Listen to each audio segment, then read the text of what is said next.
حضرت امیر معاویہ رضی اللہ تعالی عنہ رسول کریم صلی اللہ علیہ وآلہ وسلم کے عظیم صحابی ہیں۔ آپ کا سلسلہ نسب 5ویں مقام پر رسول کریم صلی اللہ علیہ وسلم کے نسب سے مل جاتا ہے۔ آپ کا یہ شرف ہے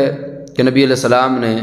جن خوش نصیبوں سے کتابت کروائی، یعنی وحی کی کتابت کروائی، ان میں ایک نام حضرت امیر معاویہ رضی اللہ تعالیٰ عنہ کا بھی ہے۔ آپ کاتب وحی ہیں اور آپ کی ہمشیرہ حضرت سیدہ ام المومنین سیدہ ام حبیبہ رضی اللہ تعالیٰ عنہا کے ساتھ رسول کریم علیہ السلام نے نکاح فرمایا ہے، یعنی آپ مومن ایمان والوں کے رشتے میں ماموں بھی لگتے ہیں۔ حضرت امیر معاویہ رضی اللہ تعالیٰ عنہ نے 40 سال تک حکومت کی، 20 سال تک بحیثیت گورنر کے بحیثیت اور 20 سال تک بحیثیت خلیفۃ المسلمین کے، اور آپ نے سمندر پار کا سب سے پہلے بحری جہاد کیا اور بڑے بڑے کافروں کے شہروں پر اسلام کا جھنڈا لہرایا۔ آپ سے تقریباً 163 احادیث روایت کی گئی ہیں بخاری شریف مسلم میں، اور بہت سارے صحابہ تابعین نے آپ سے روایات کی ہیں۔ حضرت امیر معاویہ رضی اللہ تعالی عنہ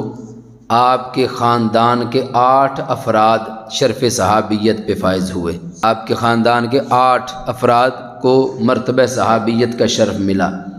جن میں ایک آپ خود ہیں، ایک آپ کے والد گرامی حضرت ابو سفیان رضی اللہ تعالیٰ عنہ ہیں، ایک آپ کی والدہ محترمہ حضرت ہندہ ہیں رضی اللہ تعالیٰ عنہ، 2 آپ کے بھائی ہیں اور 3 آپ کی بہنیں ہیں۔ تو سرکار معظم صلی اللہ علیہ وسلم کا صحابی ہونا تو اتنا بڑا شرف ہے کہ خود کریم آقا صلی اللہ علیہ وسلم نے فرمایا، بعد والو تم اگر احد پہاڑ کے برابر سونا راہ خدا میں خرچ کرو اور میرا صحابی 1 مٹھی جو کی خرچ کرے، فرمایا احد پہاڑ کے برابر سونا خرچ کرنے پر رب تمہیں وہ ثواب نہیں دے گا کہ جو ثواب، بلکہ اس سے زیادہ ثواب رب میرے صحابی کو 1 مٹھی جو راہ خدا میں خرچ کرنے پہ عطا فرمائے گا۔ تو جن کے گھر میں 8 افراد شرف صحبت والے ہوں تو کتنا بڑا مقام و مرتبہ ہے ان کا۔ حضرت امیر معاویہ رضی اللہ تعالی عنہ نے فتح مکہ سے پہلے اسلام قبول کیا اور اس کا اظہار بھی فتح مکہ کے موقع پر کیا۔ یاد رکھیے گا، فضائل و مناقب کے اعتبار سے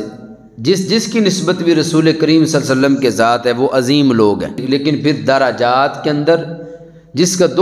جو درجہ شریعت نے دیا ہے ہم اسی درجے کو مانتے ہیں۔